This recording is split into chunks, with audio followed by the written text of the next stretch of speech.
नमस्कार, मैं हूं आपके साथ नम्रता शर्मा। 5 राज्यों में हुए विधानसभा चुनावों के नतीजों के बीच एक और बड़ी खबर सामने आई है और खबर है प्रशांत किशोर से जुड़ी हुई। जी हां, वही प्रशांत किशोर जो पश्चिम बंगाल चुनाव में तृणमूल कांग्रेस के रणनीतिकार रहे और उन्होंने चुनावी कामकाज से संन्यास ले लिया है और इसकी घोषणा उन्होंने बाकायदा एक न्यूज चैनल पर की है।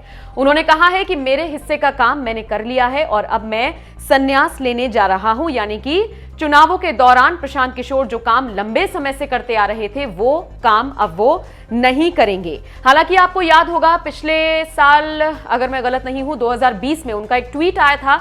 चुनावों से पहले उन्होंने एक बहुत बड़ा, आप कह लीजिए कि उन्होंने भविष्यवाणी कर दी थी या ये कह दिया था कि अगर बीजेपी पश्चिम बंगाल में दहाई का आंकड़ा पार कर जाएगी या फिर उतने आंकड़े को छू जाएगी तो मैं अपने पद से रिजाइन दे दूंगा, मैं ये जो चुनावी प्रबंधन का कामकाज देखता हूं इसको मैं छोड़ दूंगा।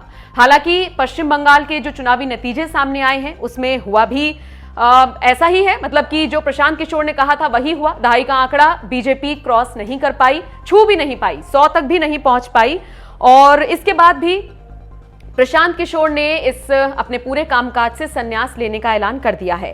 सवाल ये है कि उन्होंने ऐसा क्यों किया। तो जब उनसे सवाल पूछा गया तो उन्होंने जवाब दिया कि मैं कभी भी ये काम नहीं करना चाहता था, बस आ गया इस फील्ड में तो ये काम करता ही जा रहा था, लेकिन मुझे लगता है कि मैंने अब अपने हिस्से का काम कर लिया है और अब मैं इससे संन्यास लेना चाहता हूं। फिर उनसे पूछा गया कि अब आप आगे क्या करेंगे, तो उन्होंने कहा जाहिर सी बात है कुछ तो करूंगा ही, खाली नहीं बैठूंगा, लेकिन सोचना पड़ेगा कि मुझे क्या करना है, लेकिन निश्चित तौर पर कुछ मैं जरूर करूंगा। फिर उनसे पूछा गया कि क्या आप राजनीति करेंगे, तो इस पर पीके ने कहा कि राजनीति में जाना उनके लिए हमेशा से अनलकी रहा है। वो गए भी थे राजनीति में लेकिन सफल नहीं हुए, तो आने वाले वक्त पर निर्भर करेगा कि वो क्या करने वाले हैं।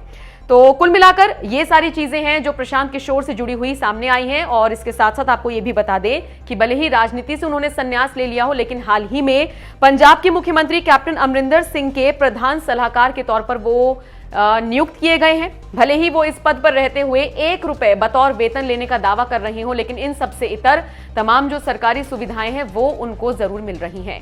आप बताइए प्रशांत किशोर के इस फैसले को आप किस तरह से देखते हैं।